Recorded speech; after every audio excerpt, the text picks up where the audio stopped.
من یشفع شفاعة حسنة یکن له نصیب منها، اور جو کوئی سفارش کرے جائز سفارش، اس کو اس میں سے حصہ ملے گا۔ وَمَن يَشْفَعْ شَفَاعَةً سَيِّئَةً يَكُن لَّهُ كِفْلٌ مِّنْهَا، اور جو کوئی سفارش کرے گا ناجائز سفارش، اس کے لیے اس میں سے حصہ ہوگا۔ وَكَانَ اللَّهُ عَلَىٰ كُلِّ شَيْءٍ مُقِيتًا، اور اللہ تعالیٰ ہر چیز پر قدرت رکھنے والے ہیں۔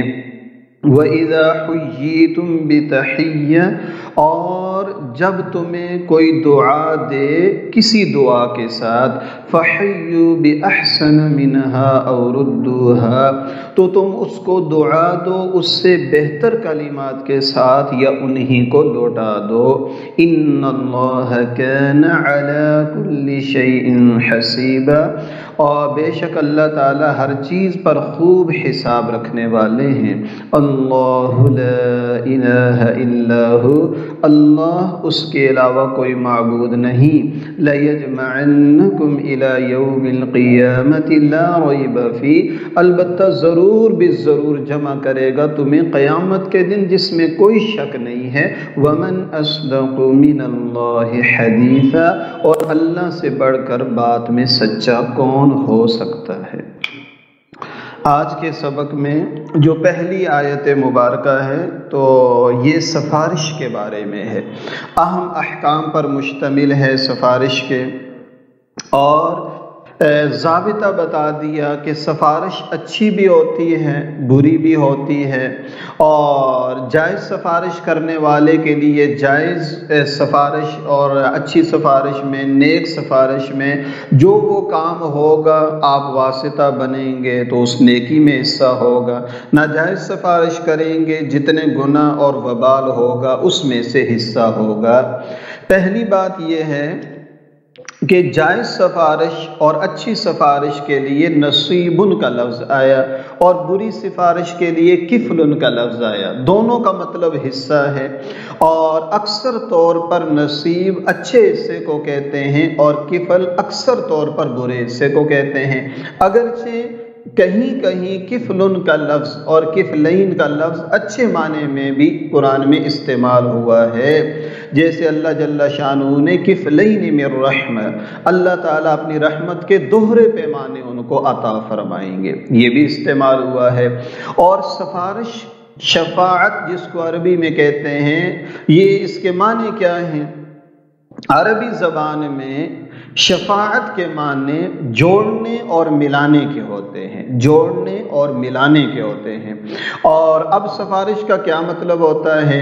ایک حقدار آدمی ہے لیکن کسی اعتبار سے وہ کمزور ہے، لاچار ہے، بے کس ہے، ایک اور آدمی اپنی بات اس کے ساتھ ملا کر گویا کہ اس کو قوت دے دیتا ہے، اس کو کہتے ہیں سفارش، جس سے اس کا نہ ہونے والا کام ہو جاتا ہے۔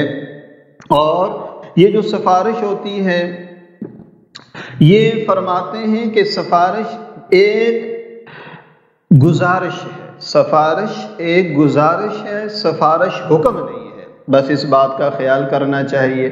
اور سفارش ایسی ہے جیسا کہ ایک آدمی اچھا کام خود کرنے والا، الدال علی الخیر کفاعلہ، خیر کی طرف رہنمائی کرنے والا اس خیر کے کرنے والے کی طرح ہے۔ ایک آدمی ایک اچھے کام میں وہ چلا گیا اور اچھے کام میں وہ لگ گیا، اس کی وہ اچھائی ہو گئی، اور جو اس کے لیے واسطہ بنا کسی بھی اعتبار سے سفارش کے ذریعے، تو گویا کہ وہ اس نیک کام کو کرنے والا ہو جائے گا۔ اور ایک روایت میں نبی علیہ السلام فرماتے ہیں کہ جس شخص نے کسی مسلمان کے قتل میں ایک کلمے سے بھی مدد کی، دیکھیے بری سفارش کا یا برے واسطہ بننے کا پورا برائی میں آدمی شریک ہو جاتا ہے، اچھائی والا اچھائی میں شریک ہو جاتا ہے، جیسے اسی آیت مبارکہ میں نبی علیہ السلام فرماتے ہیں، ابن ماجہ کی روایت ہے، جس شخص نے کسی مسلمان کے قتل میں ایک کلمے سے بھی مدد کی تو وہ قیامت کے دن اللہ تعالیٰ کی پیشی میں اس طرح لایا جائے گا کہ اس کی پیشانی پر لکھا ہوا ہوگا، یہ شخص اللہ کی رحمت سے محروم اور مایوس ہے۔ آئس من رحمت اللہ، یہ اللہ کی رحمت سے مایوس ہے۔ اور یہ جو سفارش ہے، جو آدمی سفارش کرتا ہے اس کو اجر مل جاتا ہے، ورنہ کام وہی ہوتا ہے جو اللہ کے ہاں طے شدہ ہوتا ہے۔ اسی لیے آگے فرمایا کہ اللہ تعالیٰ ہر چیز پر خوب قدرت رکھنے والے ہیں، لہٰذا تم اپنا حصہ ڈالو اور اللہ سے دوہرا اجر پالو، ورنہ اللہ تبارک و تعالیٰ تو قدرت والے ہیں، وہ ہماری سفارش کے بغیر بھی اگلے آدمی سے وہ کام کروا سکتے ہیں۔ اور نبی کریم صلی اللہ علیہ وسلم ارشاد فرماتے ہیں، اللہ تعالیٰ اپنے بندے کی مدد میں لگا رہتا ہے جب تک کہ وہ اپنے مسلمان بھائی کی مدد میں لگا رہتا ہے۔ تو سفارش اپنے مسلمان بھائی کی مدد ہے۔ اور نبی کریم صلی اللہ علیہ وسلم کا ارشاد ہے، تم سفارش کیا کرو تمہیں ثواب ملے گا۔ بخاری شریف کی روایت ہے، تم سفارش کیا کرو تمہیں ثواب ملے گا۔ پھر اللہ تعالیٰ اپنے نبی کے ذریعے جو فیصلہ فرمائیں اس پر راضی رہو، اور جہاں جائز سفارش کا اجر ملتا ہے وہاں بری سفارش پر عذاب بھی ملتا ہے۔ تو کبھی آدمی اپنے عزیز، رشتہ دار، پڑوس، قوم، برادری کی وجہ سے غلط سفارش کرتا ہے تو اس سے اپنے آپ کو بچانا چاہیے۔ لیکن جیسے میں نے عرض کیا کہ سفارش ایک گزارش ہے، اس پر ناراض نہیں ہونا چاہیے۔ چنانچہ ہمارے پیارے آقا صلی اللہ علیہ وسلم، مشہور واقعہ ہے کہ پیارے آقا صلی اللہ علیہ وسلم کے پاس حضرت مغیث آئے، اور یہ جو حضرت مغیث تھے یہ بریرہ کے شوہر تھے۔ حضرت بریرہ جو حضرت عائشہ کی باندی تھی، انہوں نے اس کو آزاد کر دیا۔ جب اس کو آزاد کر دیا تو جب کوئی باندی آزاد ہو جائے، جب کوئی باندی آزاد ہو جائے تو اس باندی کو خیار عتق مل جاتا ہے۔ خیار عتق کا مطلب ہوتا ہے شوہر کی جو بیوی تھی وہ باندی تھی اور کسی کی غلام تھی، اس نے اس کو آزاد کر دیا۔ جیسے ہی آزاد ہوگی نا اسی لمحے اس کو شریعت اجازت دیتی ہے کہ اب تمہیں اللہ نے آزادی دی ہے، تم سابقہ شوہر کے ساتھ رہنا چاہتی ہو یا نہیں یہ تمہاری مرضی ہے۔ اگر عورت نے ایک دفعہ کہہ دیا مجھے رہنا پسند ہے تو بس اب یہ کبھی علیحدہ نہیں ہو سکتی، جیسے ہمارے ہاں میاں بیوی رہتے ہیں اس طرح وہ پابند ہوگی۔ لیکن اگر اس نے کہا میں اس شوہر کے ساتھ نہیں رہنا چاہتی تو شریعت اس کو یہ اختیار دیتی ہے، اس کو خیار عتق کہتے ہیں۔ تو حضرت بریرہ جب آزاد ہو گئیں، ان کے جو شوہر تھے مغیث وہ ان کے ساتھ رہنا چاہتے تھے۔ بریرہ نے کہا میں تو نہیں رہتی ہوں، تو وہ بڑے بڑے آنسو بہاتے تھے مدینہ کی گلیوں میں۔ حضور علیہ السلام کے پاس آئے، آپ میرے لیے سفارش کریں۔ تو حضرت بریرہ سے حضور نے سفارش کی، اندازہ فرمائیے۔ حضرت بریرہ چونکہ سمجھدار تھی اور علم والی بھی تھی، تو انہوں نے کہا یا رسول اللہ اگر آپ کا حکم ہے تو سر آنکھوں پر ساری زندگی اس کے ساتھ رہ لوں گی، لیکن اگر آپ کی سفارش ہے تو میری طبیعت اس پر آمادہ نہیں۔ حضور نے فرمایا میری سفارش ہے، میرا حکم نہیں ہے۔ تو انہوں نے عرض کی یا رسول اللہ پھر یہ سفارش میں قبول نہیں کر سکتی۔ آپ نے خوش دلی سے ان کو ان کے حال پہ رہنے دیا۔ تو دیکھیے سفارش حضور نے کی، حضرت بریرہ نے اس کو قبول نہیں کیا، شریعت نے ان کو اختیار دیا ہوا تھا، حضور بالکل ناراض نہیں ہوئے ہیں۔ اسی طرح ہمیں چاہیے کہ کسی کی سفارش کے لیے ہمیں چل کے جانا پڑے، کچھ کلمات کہنے پڑیں، وہ ہم دل و جان سے کہہ دیں اچھے کام میں، آگے ہو جائیں تو بہت اچھی بات ہے، نہیں بھی ہوا تو ہمیں تو اس کا اجر مل گیا۔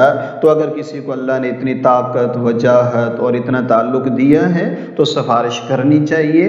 بہت سارے احباب ایسے ہوتے ہیں ماشاءاللہ، کسی بے روزگار کو اچھے روزگار پہ لگا دیا اور اسی طرح کسی مصروفیت میں ڈال دیا رزق حلال کے لیے، دیگر چیزوں کے لیے، تو وہ ایک بہت ہی اچھی بات ہے۔ اگر قبول ہو گئی تو فبہا، نہ ہوئی تو ناراضگی کی کوئی ضرورت نہیں ہے۔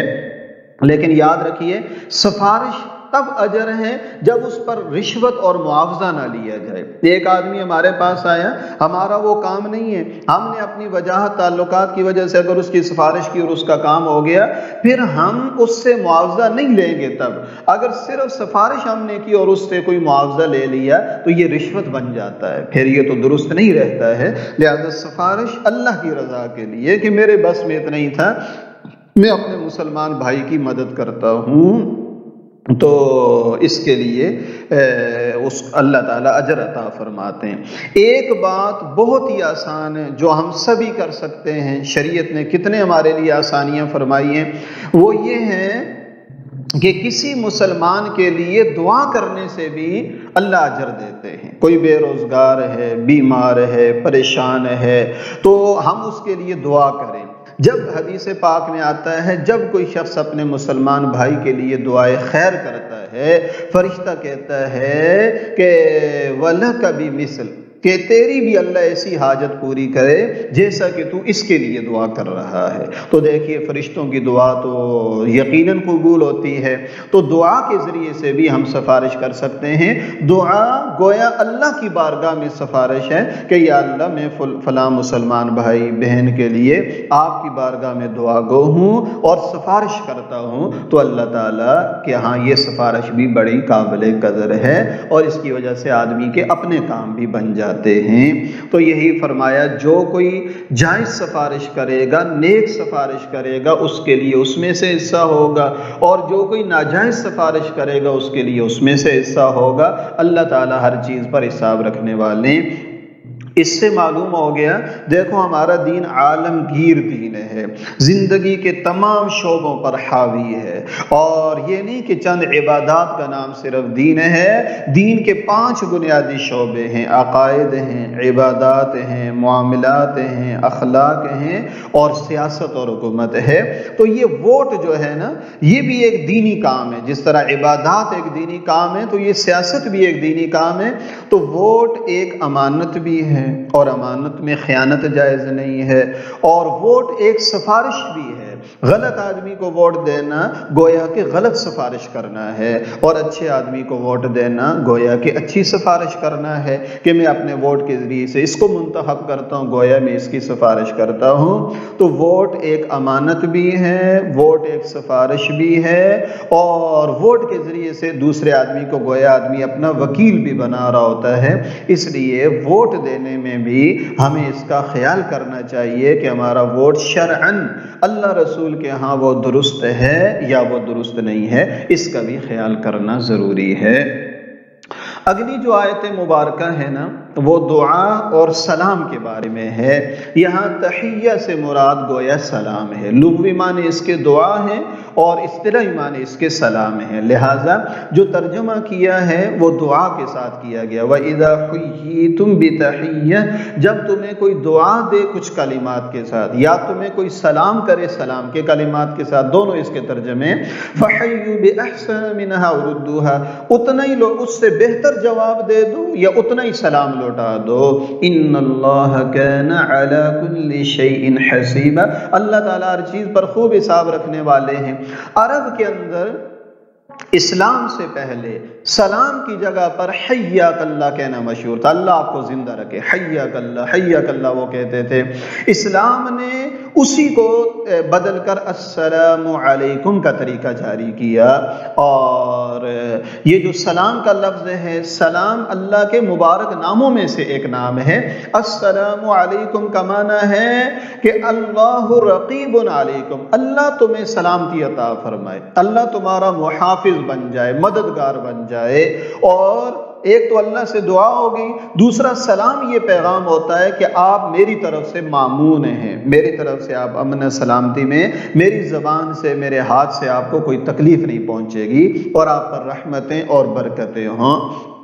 دیکھیے اسلام کتنا خوبصورت مذہب ہے۔ دنیا میں جب بھی کوئی دو آدمی ملتے ہیں تو کہ روزانہ یا کسی بھی وقت میں، تو کوئی نہ کوئی ایسے الفاظ ضرور ہوتے ہیں جس سے ایک دوسرے کو مخاطب کیا جاتا ہے۔ ہر زبان کے اندر، ہر علاقے، ہر قوم کے اندر ایک ایسی عادت پائی جاتی ہے کہ جب ملتے ہیں تو وہاں ایک لفظ مشہور ہوتا ہے جس کے ذریعے سے وہ پہلی ملاقات کرتے ہیں۔ یہ دنیا میں اللہ نے تمام انسانوں میں رکھا ہے، لیکن اسلام نے اس کو بھی عبادت بنا دی ہے۔ سلام کے کتنے زیادہ آداب رکھ دیے۔ اب یہ نہیں کہ عجم کے مسلمان اور طریقے سے آپس میں ملاقات کریں، عرب والے اور طریقے سے، اور دنیا کے مختلف قومیں، زبانیں، ملک، کتنے مختلف الفاظ ہوتے اگر سلام کے الفاظ نہ دیے جاتے۔ اب پوری دنیا کے اندر اربوں مسلمان ہیں تو وہ جب بھی دو مسلمان آپس میں ملیں گے تو وہ السلام علیکم کا لفظ بولیں گے۔ کتنی شریعت نے پیاری بات دی ہے، اور یہ ملاقات کا اول طریقہ بھی ہو گیا، اور کتنی بڑی دعائیں ہو گئیں، السلام علیکم ورحمۃ اللہ وبرکاتہ۔ تو اس میں انسان کے اللہ سے بھی دعا ہو گئی اور اپنی طرف سے بھی سلامتی کا اعزاز ہو گیا۔ الغرض خلاصہ یہ ہے کہ سلام اللہ کا ذکر بھی ہے، سلام ایک نصیحت بھی ہے، سلام اپنے مسلمان بھائی کے ساتھ اظہار تعلق اور محبت بھی ہے، سلام ایک بہترین دعا بھی ہے، اور اس میں یہ معاہدہ بھی ہے کہ میرے ہاتھ اور زبان سے آپ کو کوئی تکلیف نہیں پہنچے گی۔ اور جیسا کہ پیارے آقا صلی اللہ علیہ وسلم فرماتے ہیں، مسلمان وہی ہے جس کے ہاتھ اور زبان سے دوسرے مسلمان محفوظ رہیں۔ اور اس کے بہت زیادہ آداب احادیث مبارکہ میں موجود ہیں۔ ایک روایت میں ارشاد فرمایا، تم جنت میں داخل نہیں ہو سکتے یہاں تک کہ ایمان لے آؤ، اور تم ایمان میں کامل نہیں ہو سکتے یہاں تک کہ ایک دوسرے سے محبت کرو۔ کیا میں تمہیں ایک چیز ایسی نہ بتاؤں کہ جس کے ذریعے سے تمہاری محبت عام ہو جائے گی اور قائم ہو جائے گی؟ تو فرمایا سلام کو عام کرو، خواہ اس کو پہچانتے ہو یا نہیں پہچانتے ہو۔ اور ایک روایت میں نبی کریم صلی اللہ علیہ وسلم سے دریافت کیا گیا کہ اسلام کے اعمال میں سب سے افضل کیا ہے؟ تو آپ نے فرمایا کھانا کھلانا، سلام کو عام کرنا، اور خواہ تم اس کو پہچانتے ہو یا پہچانتے نہیں ہو۔ ایک روایت میں ارشاد فرمایا، اللہ کے نزدیک سب سے زیادہ قریب وہ شخص ہے جو سلام میں ابتدا کرے۔ ترمذی اور ابو داؤد شریف کی روایت ہے، جو شخص سلام میں پہل کرتا ہے وہ اللہ تبارک و تعالی کے قریب ہے۔ اور طبرانی شریف کی روایت ہے، اللہ جل شانہ حضور علیہ السلام فرماتے ہیں کہ سلام کا لفظ اللہ جل شانہ کے ناموں میں سے ہے جس کو اللہ نے زمین پر اتارا ہے، اس لیے تم آپس میں سلام کو عام کرو، کیونکہ مسلمان آدمی جب کسی مجلس میں جاتا ہے اور ان کو سلام کرتا ہے تو اس شخص کو اللہ تعالیٰ کے نزدیک فضیلت کا ایک بلند مقام حاصل ہو جاتا ہے، اور کیونکہ اس نے سب کو سلام کیا، یعنی سب کو اللہ کی یاد دلا دی۔ اگر مجلس والوں نے اس کے سلام کا جواب دیا تو نہ دیا تو ایسے لوگ اس کو جواب دیں گے جو اس مجلس والوں سے بہتر ہیں، یعنی اللہ کے فرشتے اس کو جواب دے دیتے ہیں۔ اگر ہم نے کسی کو سلام کیا اور انہوں نے جواب نہ دیا تو فرشتے اس پر جواب دیتے ہیں۔ ایک روایت میں ارشاد فرمایا کہ بڑا بخیل ہے وہ آدمی جو سلام کے اندر بھی بخل کرے، یعنی سلام نہیں کرتا ہے، وہ بڑا بخیل آدمی ہے۔ حضرت عبداللہ ابن عمر اکثر بازار جاتے تھے تاکہ جو مسلمان ملے اس کو سلام کر کے سلام کا ثواب حاصل کریں۔ الغرض خلاصہ یہ ہے کہ سلام کو عام کرنا چاہیے۔ ایک شخص حضور کے پاس آئے، انہوں نے السلام علیکم کہا، حضور علیہ السلام نے وعلیکم السلام ورحمۃ اللہ فرمایا۔ دوسرے صاحب آئے، انہوں نے السلام علیکم ورحمۃ اللہ فرمایا، حضور نے وعلیکم السلام ورحمۃ اللہ وبرکاتہ ارشاد فرما دیا۔ تیسرے صاحب آئے، انہوں نے السلام علیکم ورحمۃ اللہ وبرکاتہ فرمایا، آپ نے صرف جواب میں وعلیک فرما دیا، وعلیکم، اور ایک روایت میں وعلیکم السلام۔ تو ان کے دل میں شکایت پیدا ہوئی کہ پہلوں کو تو بڑھا کر جواب دیا اور مجھے اس سے بھی کم دے دیا۔ حضور نے فرمایا تم نے میرے لیے کچھ چھوڑا ہی نہیں، یعنی خوش ہو گئے حضور۔ وعلیکم کا مطلب ہے جو آپ نے مجھے کہا وہی آپ کو بھی ملے، یعنی وعلیکم السلام ورحمۃ اللہ وبرکاتہ۔ ایک طریقہ پورے سلام کے جواب کا یہ بھی ہے، وعلیکم، وعلیکم کے اندر خود ہی وہ اس کے سلام کی عبارت موجود ہے، یعنی تجھ پر بھی سلام اور رحمتیں اور برکتیں ہوں، اور بہتر یہ ہے کہ پورا وعلیکم السلام ورحمۃ اللہ وبرکاتہ کا اضافہ کر دیا جائے۔ اور یاد رکھیے ہر چیز کی ایک انتہا ہوتی ہے، اور سلام کی انتہا وبرکاتہ کے لفظ پر، اس سے اس کو بڑھانا نہیں چاہیے۔ جیسا کہ روایت میں آتا ہے، عبداللہ ابن عباس فرماتے ہیں ہر چیز کی ایک انتہا ہوتی ہے اور سلام وبرکاتہ پر جا کر ختم ہو جاتا ہے۔ الغرض اس طرح کے سینکڑوں ارشادات موجود ہیں سلام کے فضائل پر، آداب پر۔ انشاءاللہ کسی عوامی درس میں انشاءاللہ اس پر مزید تفصیل تفصیلات عرض کر دوں گا۔ تو سلام کو عام کرنا چاہیے، اور سلام مسنون السلام علیکم، سلام علیکم بغیر حمزہ کے، السلام علیکم کے بجائے سلام علیکم، یہ آخرت کا سلام ہے، مردوں کا ہے، لہذا السلام علیکم کا اہتمام کرنا چاہیے۔ اللہ وہ ذات ہے، اگلی آیت مبارکہ، جس کے علاوہ کوئی معبود نہیں، وہ ضرور بالضرور تمہیں قیامت کے دن جمع کرے گا، جس میں کوئی شک نہیں ہے، لہذا نیکی کے کام کرو۔ جیسے اوپر والی آیات سے معلوم ہوا، اللہ سے بڑھ کر کس کی بات سچی ہو سکتی ہے؟ یعنی سب سے سچی بات تو اللہ جل شانہ کی ہے۔ وصلی اللہ علی النبی الامی الکریم۔